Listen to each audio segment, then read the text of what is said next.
If you enjoyed this audiobook, please consider liking, sharing, and subscribing to the channel. Sharing it with your friends and family helps spread knowledge, and when we help others grow, we grow too. Thank you so much for listening. Let's dive into the book. Chapter 1. The first step is starting small. Part 1. Why little is enough. Consider this. The average American spends $1,000 annually on coffee. Now imagine redirecting just $50 monthly, less than 2 daily lattes, into an investment account. What seems trivial today could reshape your financial future, as Starbucks barista Grace Gold discovered. While serving $5 cappuccinos, she began setting aside $25 weekly into a low-cost index fund. A decade later, her coffee money grew to over $20,000 through steady contributions and market returns. Her story shatters the myth that building wealth requires large sums. Many assume investing demands expertise or hefty capital. Yet Vanguard founder John Bogle proved otherwise when he created the first index fund in 1976. Designed for ordinary investors, it required just $3,000 initially, roughly $15,000 today adjusted for inflation. Modern platforms like Fidelity and Acorns now accept $1 minimums. The real barrier isn't money, but mindset. Behavioral economist Shlomo Benartzi's research reveals how people overestimate required sums by 300%, paralyzing potential starters. Compounding transforms modest inputs into remarkable outcomes. Picture dropping a single grain of rice on a chessboard's first square, doubling grains each subsequent square. By the 64th square, you'd need China's annual rice harvest. Similarly, $100 monthly invested at 7% annual growth becomes $48,000 in 20 years. But wait 30 years?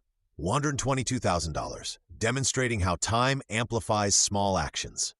Fidelity's analysis shows consistent 50 monthly investments since 1980 would now exceed $150,000, outpacing inflation by 400%. Practical starting points reframe possibility. Ramit Sethi's I Will Teach You to Be Rich outlines automated transfers matching daily habits. Save $5 whenever you skip takeout. David Bach's latte factor concept shows redirecting minor expenses builds surprisingly. When 24-year-old teacher Marcus Parks began with $20 weekly, he hit $10,000 faster than colleagues waiting for someday savings. His secret? Starting before feeling ready. What if Blockbuster had invested tiny sums in streaming technology when Netflix first emerged? History favors consistent incrementalism over delayed perfection. Your journey begins not with thousands, but the decision to plant financial seeds now. Tomorrow's wealth grows from today's ordinary acts. The transfer you schedule tonight matters more than mythical future windfalls. Part 2. Money Stories That Matter. Consider Sarah Johnson, a Cincinnati barista who began investing $25 weekly into a low-cost S&P 500 index fund during her 2010 lunch breaks. Her initial $1,300 annual contribution seemed insignificant alongside student loans, yet by automating transfers from her tip jar, she accumulated over $60,000 in 12 years, not from windfalls, but from the mechanical rhythm of small deposits during market dips and surges. Her breakthrough came when realizing her coffee money investments had silently outpaced her paycheck raises. Then there's Eduardo Ramirez, a Phoenix warehouse worker supporting 5 relatives on $32,000 annually. In 2016, he diverted $10 weekly from lottery tickets to fractional shares of Vanguard's total stock market fund, VTI. When a back injury halted work for 3 months, he nearly cashed out his $1,800 portfolio. Instead, he maintained contributions at $5 weekly through recovery. That persistence positioned him to benefit when markets rebounded post-pandemic. His account now holds $19,000 seed money for his daughter's community college tuition. What unites such stories?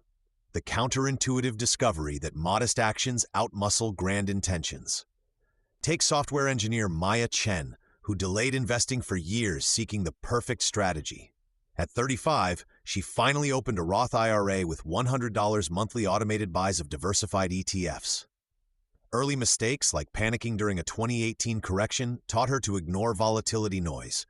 Her portfolio crossed $50,000 last year. The biggest barrier, she reflects, wasn't my salary but my belief that small sums didn't matter.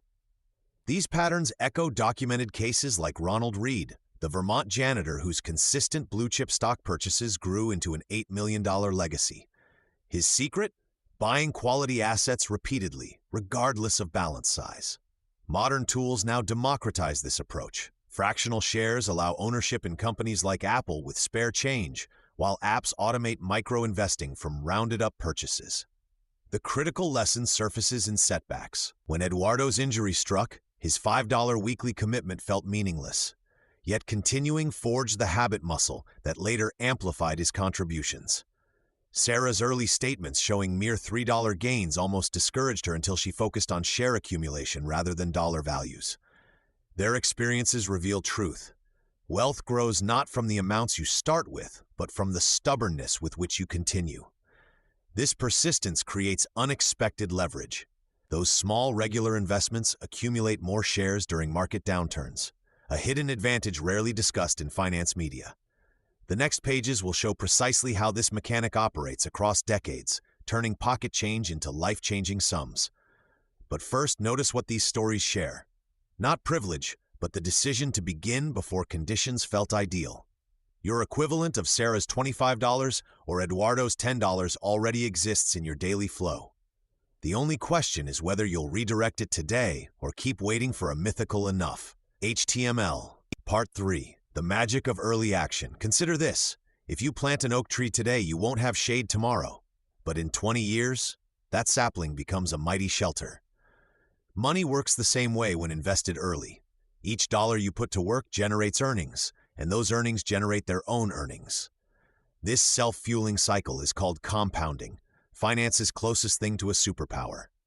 Look at actual numbers. Suppose two friends begin investing in a low-cost S&P 500 index fund, like Vanguard's VFIX. Maria starts at age 25, investing just $100 monthly. Her brother Carlos waits until 35, but invests the same amount monthly. Both earn the market's historical average of 7% annually. By age 65, Maria has around $264,000. Carlos? About $122,000. That 10-year delay cost him over $140,000. Not because he saved less, but because time reshaped the math. Why do people postpone? 3 fears surface repeatedly in studies like Vanguard's investor behavior research. I need a large sum, I must master complex strategies, and I'll wait for the perfect moment. Yet pioneers like John Bogle proved otherwise. His creation of the first index fund let ordinary people harness the market's growth without stock-picking skills. When J.L. Collins advised his daughter to just buy VTSX, Vanguard's total stock market fund, and hold, he echoed this simplicity. Overcome hesitation with action. Automate tiny transfers. Ramit Sethi's invisible money system works because $25 weekly deductions feel painless yet accumulate. Start before you feel ready. Bola Sakunbi notes most Clever Girl Finance members began with under $50 monthly. Ignore timing urges. Morgan Housel's research shows emotional discipline beats market predictions. The market's 10% annual drops actually help early investors. Like Sarah in our last section, you buy more shares when prices dip. That $25 coffee habit? Redirected to an index fund now, it could become $50,000 by retirement. Not from genius, but from showing up. Part 4. Let go of perfection. Consider how Steve Jobs launched the first iPhone in 2007. The device lacked basic features competitors offered. No copy-paste function, limited app ecosystem, and exclusive AT&T partnership. Critics called it fatally flawed. Yet Apple shipped it anyway, gathering real-world data that shaped future iterations. This pattern repeats throughout investing history. John Bogle initially faced skepticism when introducing the first index fund in 1976, dismissed as Bogle's folly by Wall Street. His imperfect $11 million fund, now Vanguard's trillion-dollar empire, succeeded because he started rather than waited for ideal conditions. Perfectionism paralyzes. A Fidelity investment study analyzed accounts from 2003 to 2013 and found surprising results.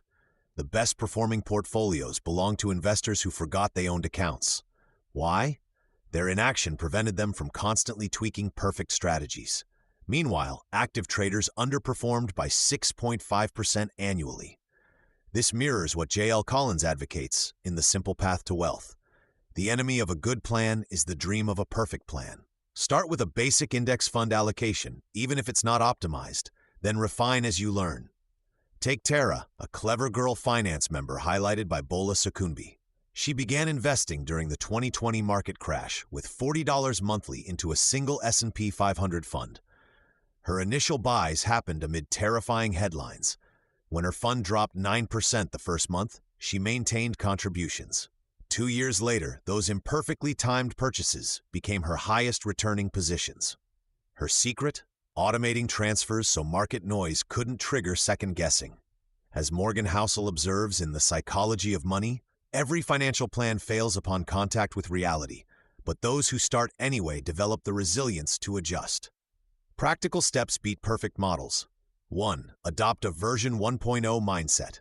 Your first brokerage account needs only 2 things: a low-cost index fund like VTI and automatic deposits. Ramit Sethi's research shows automated systems outperform manual strategies by 23% over 5 years simply because they persist. Schedule quarterly check-ins. Review statements just 4 times yearly. Note what confuses you. Those knowledge gaps become your next month's learning focus. Andrew Tobias calls this education through ownership. Reframe mistakes. When Warren Buffett bought Berkshire Hathaway in 1965, he later called it a $200 billion blunder. Yet that error became his investing laboratory. Every misstep teaches more than theoretical perfection ever could. Progress compounds like money. A $100 monthly investment begun imperfectly today will likely outperform a perfect $500 monthly plan started 3 years from now. Why? You're not just accumulating capital, you're building the irreplaceable asset of experience. As David Bach notes in Your Best Financial Life, investors who begin within 30 days of deciding, regardless of preparation level, are 83% more likely to sustain the habit long term. Your future self won't remember the messy start, only the momentum you created. Chapter 2. Make your money work so you don't have to. Part 1. The Lazy Investor's Secret. Here's how the smartest investors build wealth while barely lifting a finger. Picture 2 neighbors. One spends weekends analyzing stock charts, sweating over earnings reports, and jumping at every market dip. The other sets up automatic transfers to a simple fund and forgets about it. Over 20 years, who do you think comes out ahead? Surprisingly, it's often the second person. This isn't luck. It's the power of passive investing. Most Wall Street professionals can't consistently beat the market. Standard & Poor's research shows that over 15 years, nearly 90% of actively managed funds fail to outperform basic index funds tracking the S&P 500. Take Warren Buffett's famous 2007 bet. He wagered $1 million that a low-cost S&P 500 index fund would outpace hand-picked hedge funds. A decade later, the index fund won by over 50%. Why? Active managers face high fees, emotional decisions, and unpredictable market shifts. Meanwhile, index funds like Vanguard's VFIX simply mirror the market's natural growth, turning Wall Street's complexity into a straightforward tool for ordinary people.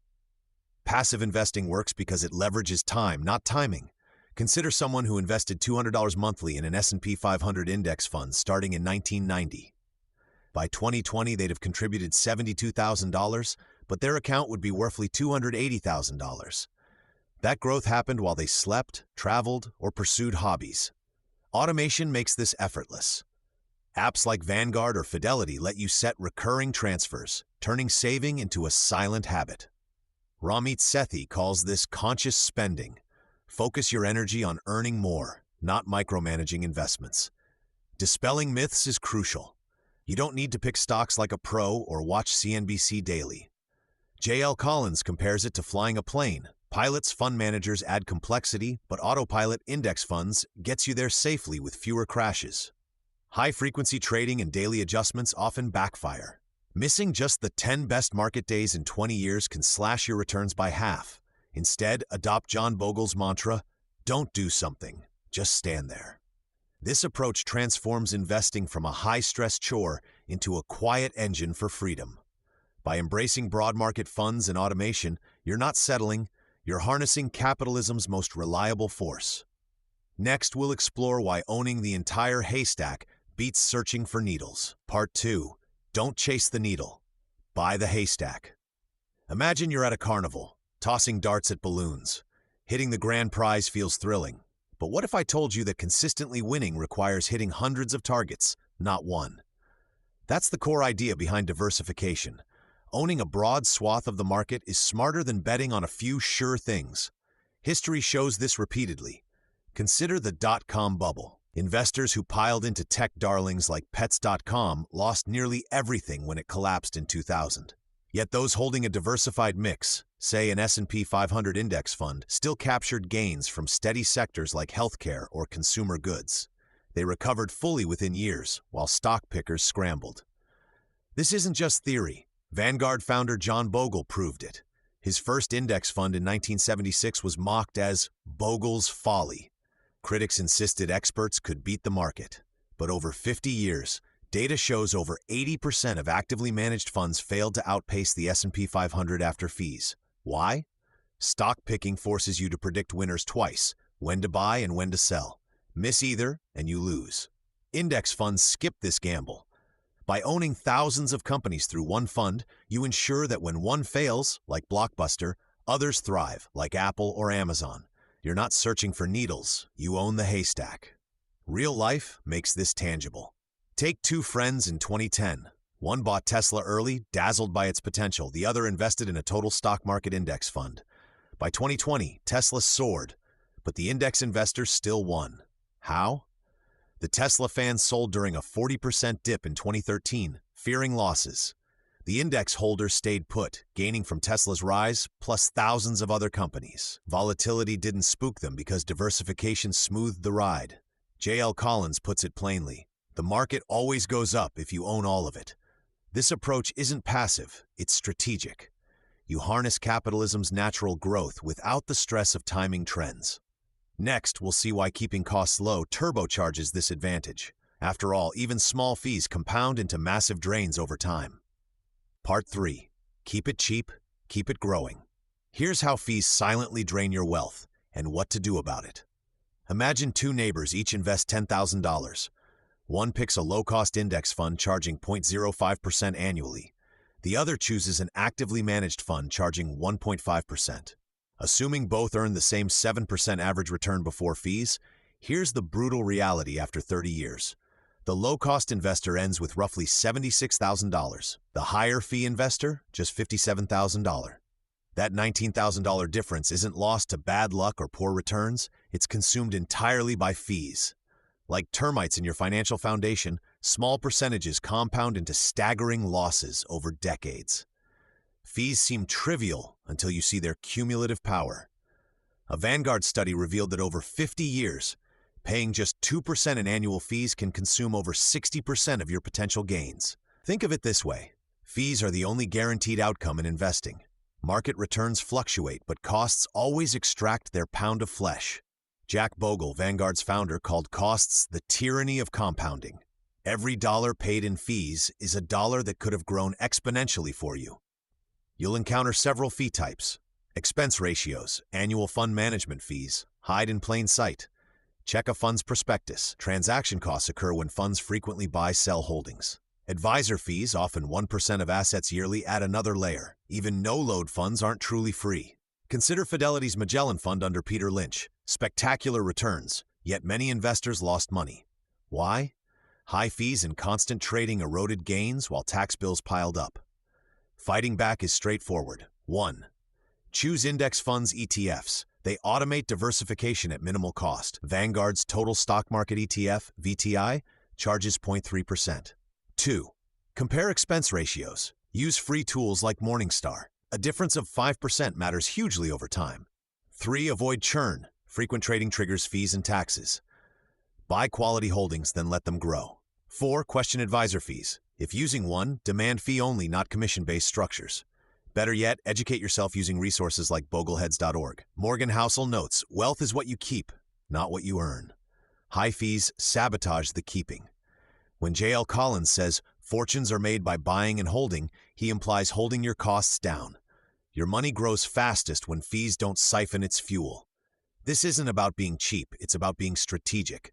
Every dollar saved from fees remains invested, compounding alongside your capital. That's how ordinary investors build extraordinary wealth. Next, we'll see why time magnifies this advantage even further. Part 4. Let time do the heavy lifting. Consider what happens when you combine low fees with the most powerful force in finance, compounding.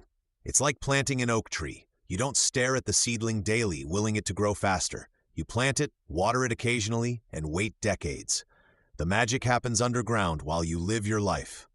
Warren Buffett demonstrated this with his famous 2007 bet. He wagered $1 million that a simple S&P 500 index fund would outperform hand-picked hedge funds over 10 years. The hedge funds charged high fees and made complex trades. The index fund just held America's largest companies at minimal cost. By 2017, Buffett's index fund returned 7.1% annually, while the hedge funds averaged 2.2%. The gap? Time amplified compounding, and fees drained it. Now imagine two friends in 1980, each invested $100 monthly. One bought a low-cost S&P 500 fund and ignored statements.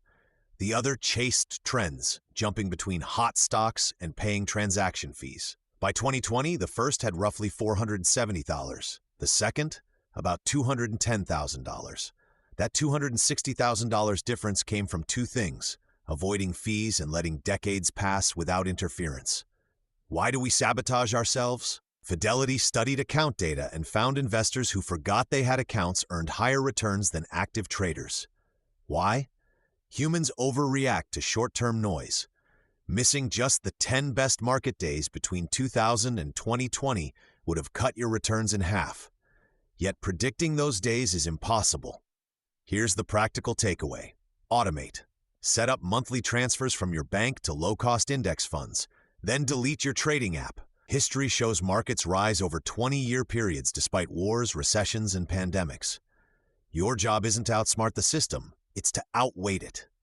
Next, we'll explore how to protect this strategy from your own emotions. Chapter 3, Building Habits, Not Just Portfolios. Part 1, Automate and Chill. Here's how to make your money work while you live your life. Picture this. Two neighbors earn similar salaries. One painstakingly tracks every dollar, trying to remember to transfer savings each month.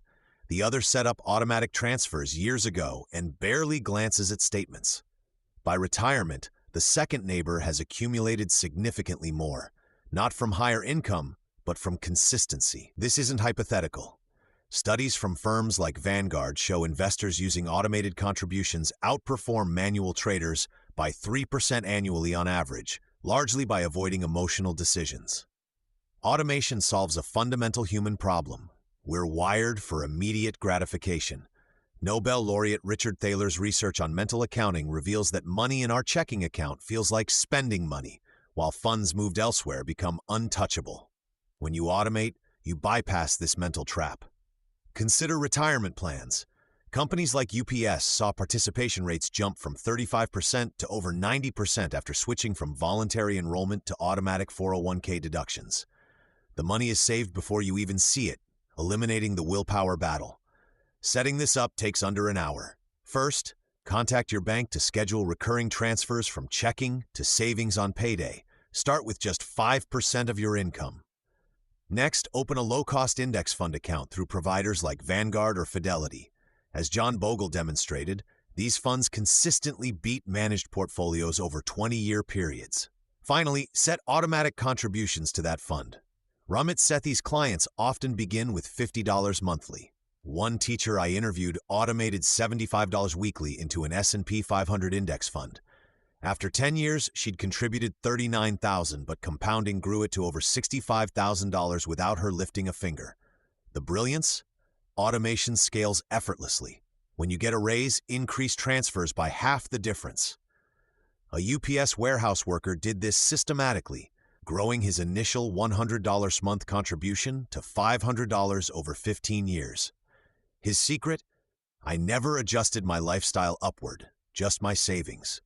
This creates what David Bach calls a double latte factor. Small automatic actions that compound into life-changing sums. With money flowing where it needs to go automatically, you're free to focus on what truly matters, like spending intentionally on experiences you value, which we'll explore next. Part 2. Spend on what you love. Here's how to transform spending from a chore into a source of joy and motivation, building directly on the freedom automation provides. Consider this.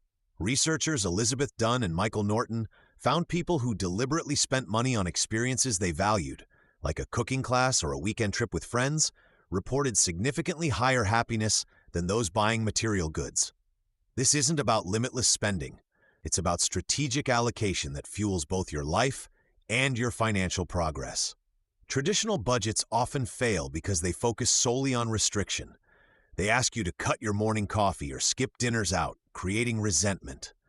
Instead, identify what genuinely lights you up. Warren Buffett exemplifies this. Despite his immense wealth, he lives in the same Omaha house he bought in 1958 for $31,500, avoiding lavish cars or flashy status symbols. Yet he happily spends on things that align with his values, like efficient private jet travel to maximize his time for work and family. His spending reflects conscious choice, not deprivation. Try this simple exercise. Track every dollar you spend for 1 week. Then highlight only the expenses that brought you real satisfaction or aligned with a core personal value. Maybe that book club fee, supporting a local artist, or quality time with your kids. For many, patterns emerge. Endless takeout orders feel draining, but investing in a great meal shared with loved ones feels worthwhile. Ramit Sethi calls this conscious spending, where you reduce or eliminate spending in areas that don't matter to you, like unused subscriptions or impulse fashion buys, to free up funds for what does. A study published in the Journal of Consumer Psychology supported this, showing participants who spent according to predefined personal values reported less regret and greater overall well-being. This alignment creates powerful momentum. When you know your savings automation is handling the future, as our UPS worker demonstrated, and your spending actively enhances your present, managing money stops feeling like a battle. You become motivated to find extra savings elsewhere because you see the direct link. Cutting an unused gym membership means more funds for your passion project or that dream vacation. It transforms money management from a system of no into a series of meaningful yes moments. Of course, this requires honesty. Does that expensive car payment truly bring daily joy, or was it societal pressure? Did buying the latest gadget satisfy a deep need, or just a fleeting want? Asking these questions isn't about judgment, it's about clarity. As Morgan Housel notes in The Psychology of Money, spending money to show people how much money you have is the fastest way to have less money. True financial confidence comes when your spending reflects your authentic self, not external expectations. This clarity inevitably leads to occasional missteps, which we'll address next. Not as failures, but as essential feedback. Part 3. Mistakes are lessons, not roadblocks. Consider Warren Buffett's early career. In 1962, he purchased Berkshire Hathaway, believing it was a bargain textile manufacturer. But as competition grew and profits shrank, he realized his error. He'd bought a declining business. Instead of abandoning ship, Buffett transformed Berkshire into a holding company for better investments. That mistake became the foundation of his empire. As he later admitted, "I'd have been better off if the business had never existed, but we turned it into a worthwhile lesson." Financial missteps feel personal. Our brains interpret monetary loss as a threat, activating the same neural pathways as physical danger. That's why selling investments during a 2008-style crash feels instinctive, even when data shows markets historically recover. Nobel laureate Daniel Kahneman's research reveals we feel losses twice as intensely as gains. This explains why people often freeze after financial errors. Recovery begins with reframing. Treat mistakes like scientific experiments. Analyze what failed without self-judgment. When Sarah Blakely's Spanx company lost millions on an overstocked product line, she gathered her team. "What did we learn?" became their mantra.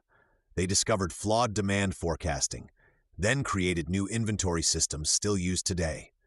This approach mirrors John Bogle's advice. Don't look for the needle, buy the haystack.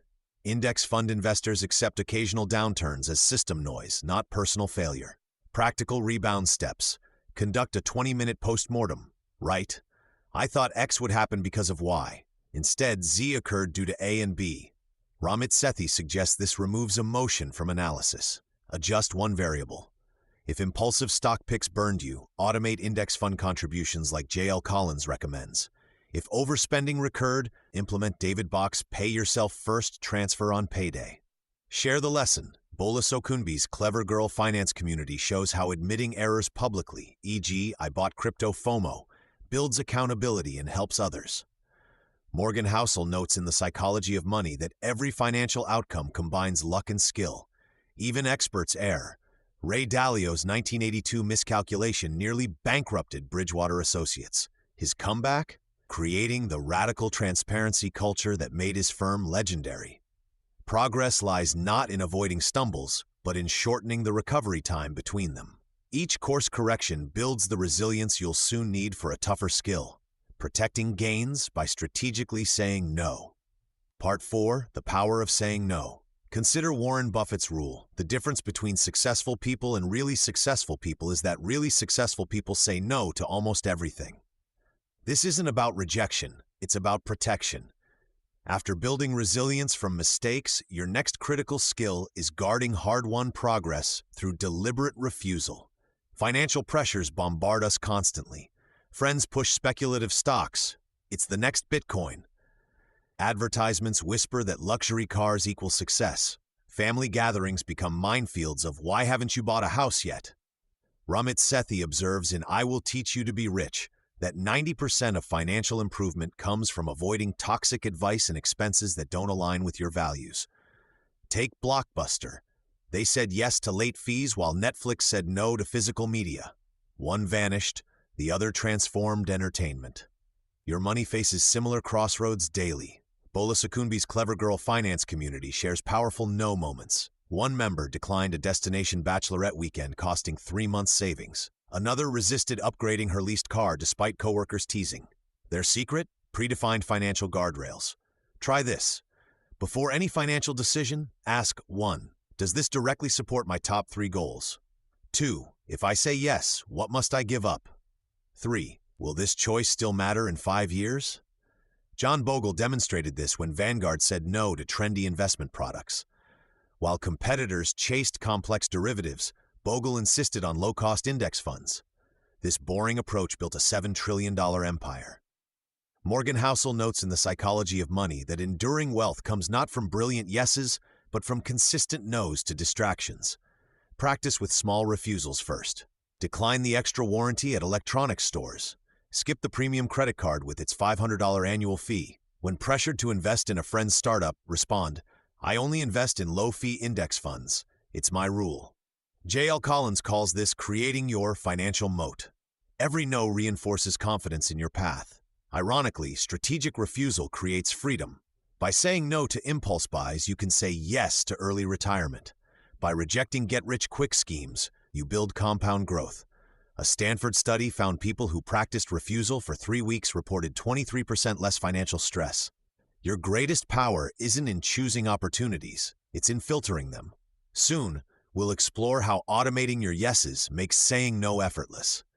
But first, master this. Your wealth grows in the space between an invitation and your answer. HTML characters if needed. Chapter 4. Wealth for Life. Beyond the Numbers. Part 1. More than money. Consider this. What if true wealth had nothing to do with the balance in your bank account, but everything to do with how you spend your Tuesday afternoons? The most profound financial insight I've gathered isn't about stock picks. It's recognizing that money serves life, not the other way around. Warren Buffett still lives in the Omaha house he bought for $31,500 in 1958. His wealth manifests as unparalleled freedom to pursue his passions, not material excess. This perspective shift transforms investing from a chore into a tool for crafting your existence. Real wealth means security that lets you sleep soundly. It's the ability to walk away from a toxic job because you have savings, like the teacher who used her disciplined Vanguard index fund investments, echoing Bogle's core principle. To build a safety net that allowed her to leave a draining school district. It's the flexibility to care for an aging parent without financial panic, a freedom no luxury car can provide. A landmark 1978 Northwestern University study tracking lottery winners found their initial happiness surge faded quickly. Lasting contentment came from how they used that money to remove stressors and create meaningful experiences. Think about what enough looks like for you. J.L. Collins advocates fiercely for defining your enough. that point where additional money adds negligible life value. Does your current investing strategy buy you more weekends with family? More hours for that woodworking hobby? Ramit Sethi's concept of conscious spending champions this, allocating funds deliberately toward what genuinely enriches you, whether it's travel, education, or simply peace of mind. True wealth is evident in the sigh of relief when the car breaks down and the repair bill doesn't induce dread, or the quiet confidence of knowing your children's education is secured through steady, simple investments in broad market index funds. This isn't theoretical. Look at the downfall of those who equated wealth solely with accumulation. Cornelius Vanderbilt, one of history's richest men, lamented on his deathbed, "My life has been a failure." Contrast this with individuals like teacher-librarian Grace Groner, who lived modestly, invested consistently in Abbott Laboratories stock, starting with small sums, and left a $7 million fortune to charity. Her wealth manifested in the legacy she created. Investing becomes meaningful when it purchases control over your time and reduces anxiety. What good is a high-flying portfolio if you're too stressed or time-poor to enjoy your mornings? Action step. Define your wealth number, not as a distant net worth goal, but as the specific monthly income required to fund your ideal balanced life, covering needs, a few cherished wants, security, and giving. Then, build your investment plan, using low-cost, diversified funds as Collins and Bogle instruct to reliably generate that number. Measure your progress not just by market statements, but by the increasing moments of freedom and choice you experience. That's the real return on investment. Is your current path funding the life you envision, or just accumulating digits on a screen? The most valuable asset you'll ever build isn't in your brokerage account. It's the life your investments make possible. Part 2. Keep it simple. Keep it real. Consider the Vanguard Group founder Jack Bogle's pivotal decision in 1975. When he launched the first index fund tracking the S&P 500, Wall Street scoffed. Un-American, declared critics. Yet Bogle's simple idea that most investors would fare better owning the entire market at minimal cost rather than chasing hot stocks proved revolutionary. Today, that fund, now VFINX, holds over $900 billion, consistently outperforming complex active strategies. Why? Because complexity creates friction, trading fees, manager egos, behavioral missteps. The financial industry thrives on manufactured complexity. Remember the 2008 crisis? Collateralized debt obligations, CDOs, became so convoluted even experts couldn't value them. Contrast that with Warren Buffett's approach. He famously bets on a business any fool could run because someday one will. Your portfolio needs similar clarity. When J.L. Collins advises new investors, he suggests one fund, VTSAX, Vanguard's Total Stock Market Index. That's it. No sector bets, no cryptocurrency hype, no timing the market, just ownership of thousands of companies through a single low-fee vehicle. Social media amplifies the danger. You'll see influencers flaunting Tesla gains or property portfolios, creating what Morgan Housel calls the seduction of extreme outcomes.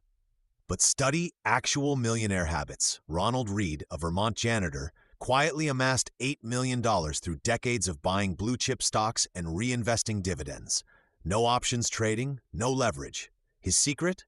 Buying quality companies and ignoring daily price swings. Practical simplicity starts with automation. Ramit Sethi's set-it-and-forget-it method works because it bypasses emotion. Automate transfers to your index fund monthly, then live your life. When market panic hits, like March 2020's COVID crash, automated buyers purchase stocks at generational lows without hesitation. Your phone notifications? Turn them off. Christine Benz of Morningstar found investors who checked portfolios weekly traded 50% more frequently than quarterly checkers, eroding returns through fees and poor timing. Your financial path should feel like tending a garden, not diffusing a bomb. If an investment strategy can't be explained to a 12-year-old during a 3-minute ice cream stop, reconsider it. As David Bach notes, the enemy of the best plan is the dream of the perfect plan. Focus on your ice cream, the life experiences your savings enable, not the constantly shifting flavors on someone else's cone. The greatest enemy of a good plan is the dream of a perfect plan. Carl von Clausewitz, often cited by John Bogle. Part 3. Celebrate the small wins. Consider the compounding effect of a single dollar invested at age 25. By retirement, it could grow to over $88, not through complex maneuvers, but through consistent, patient growth. This transformative power of small beginnings mirrors how celebrating minor financial victories reshapes your entire wealth journey. Stanford psychologist B.J. Fogg observed that celebrating tiny successes rewires our brains for repetition. When his research participants acknowledged small money behaviors, like transferring $5 to savings, their likelihood of continuing doubled. This isn't abstract theory. Ronald Redd, a Vermont janitor who died in 2014 with an $8 million portfolio, exemplified this. He celebrated each dividend reinvestment by tracking them in a worn notebook, finding joy in seeing modest sums grow. His secret? Decades of celebrating the arrival of quarterly dividends from blue-chip stocks like Procter & Gamble and Johnson & Johnson, reinvesting them immediately. Tracking progress needn't be elaborate. Ramit Sethi's conscious spending plan encourages noting one small win weekly, perhaps skipping a $4 latte to fund your Roth IRA. Visual tools like David Bach's debt-free charts transform abstract numbers into colored milestones. When Grace Beverly, founder of Tala Fitness, paid off her student loans, she marked each 500-pound reduction with a sticker on her wall calendar. Seeing those stickers accumulate, she told Bloomberg, turned dread into determination. Psychologically, these micro-celebrations combat what Teresa Amabile of Harvard Business School calls the progress principle. Her study of corporate teams found that small wins boosted motivation more than major bonuses. Apply this by setting mini milestones. Your first $100 in an index fund, echoing John Bogle, your first dividend payment, or consistently automating $25 weekly transfers for 6 months. Celebrate them meaningfully but inexpensively, a homemade meal versus takeout, or a free museum visit. Bola Sokunbi of Clever Girl Finance recounts a student who celebrated paying off a $300 credit card balance by framing the statement. That visual reminder propelled her to eliminate $19,000 more in debt. The ritual transformed her relationship with money from stressful to empowering. Wealth isn't built in leaps, but in the inches we acknowledge daily, adapted from Morgan Housel's observation on incremental progress. These practices build what UCLA behavioral scientists term success momentum. Each acknowledged win, like a Vanguard investor adding $50 monthly to their target date fund, creates neural pathways that associate money actions with reward. Soon, saving feels less like sacrifice and more like self-respect. Tomorrow's financial freedom begins with today's small, celebrated step. Part 4. Pass it on. Imagine the woman who framed her paid-off credit card statement. Her victory wasn't just personal, it became a conversation starter at work. When colleagues asked about the framed paper, she explained her debt-free journey. Within months, 3 coworkers started their own debt payoff plans. This mirrors what researchers from the University of Pennsylvania found. When people share financial successes, they create measurable ripple effects. One person's practical win can spark action in others, often beyond what they expect. Sharing what you've learned doesn't require expertise, just honesty. Take John C. Bogle. He didn't start Vanguard as a billionaire. He began by explaining index funds to skeptical investors in church basements. His plain language talks demystified investing for ordinary people. Similarly, the Beardstown Ladies Investment Club started in 1983 with 16 women pooling $100 each. They documented their mistakes and successes in a best-selling book, proving you needn't be Wall Street experts to help others begin. Consider practical ways to pass knowledge forward. Host a Money Stories dinner where friends discuss one financial lesson they learned the hard way. Gift a beginner-friendly book like The Simple Path to Wealth with your notes in the margins. Volunteer 1 hour monthly with nonprofits teaching financial basics, like Junior Achievement. Ramit Sethi observed this phenomenon in his readers. When someone automates their savings using his I Will Teach You to Be Rich system, they often teach the technique to siblings. That single action can redirect entire family trajectories. Ronald Redd, a janitor who quietly amassed $8 million through consistent investing, left most of his wealth to his local library and hospital. His legacy wasn't just the money, but the proof that ordinary discipline creates extraordinary results. Financial empowerment spreads through authentic storytelling, not complex advice. Morgan Housel's Psychology of Money became a bestseller because it framed wealth through human behavior, not spreadsheets. When you share how you celebrated small wins, like increasing your 401k contribution by 1%, you make progress feel achievable. True wealth emerges not just from growing your portfolio, but from lighting paths for others. That's how personal progress becomes community transformation. Chapter 5. The Next Step, Your Story Begins. Part 1. Setting Your Own Rules. Financial plans fail when they ignore the messy reality of daily life. Consider two nurses earning identical salaries at Boston General Hospital. One commutes from a rent-controlled apartment caring for an aging parent, while the other shares expenses with a working spouse in the suburbs. Copying the same budget template would doom both. As Morgan Housel reveals in The Psychology of Money, lasting wealth emerges not from complex formulas, but from behaviors aligned with personal circumstances. Your money rules should fit like well-worn shoes. When Ramit Sethi advises automating finances in I Will Teach You to Be Rich, he's not prescribing robotic compliance. He shares how a freelance graphic designer sets fluctuating monthly transfers to savings based on project income, sometimes $50, sometimes $500. This fluid approach beats rigid percentages that crumble during lean months. Try this tonight. Grab any receipt from your wallet. Circle one non-essential purchase, that $4 latte or streaming subscription. Now write 3 alternatives. Skip twice weekly, 32 months saved. Switch to basic plan, 10 per month saved, or keep and cut elsewhere. This exercise from Morningstar's 30-Minute Money Solutions forces concrete choices rather than abstract ideals. Bola Sokunbi's Clever Girl Finance showcases a teacher who invested $25 monthly in fractional shares while paying student loans. After 3 years, her portfolio hit $1,000. Not life-changing money, but proof her system worked. She later increased contributions when landing a raise. Small victories build confidence better than grand plans. Financial advice often feels like being handed a pre-assembled IKEA desk with missing parts. Your version might need different screws. David Bach's 1% Solution, Your Best Financial Life proves this. Save just 1% more of your income than last year. For someone earning $50,000, that's $40 monthly. Barely noticeable, yet it compounds into $20,000 over a decade. What makes your financial heartbeat unique? We'll explore that next. Part 2. Finding Your Why. Consider two investors, Maya from our last chapter, steadily growing her $1,000 portfolio, and another person with similar income who quit after 6 months. What separates them? Often it's not the strategy, but the reason driving it.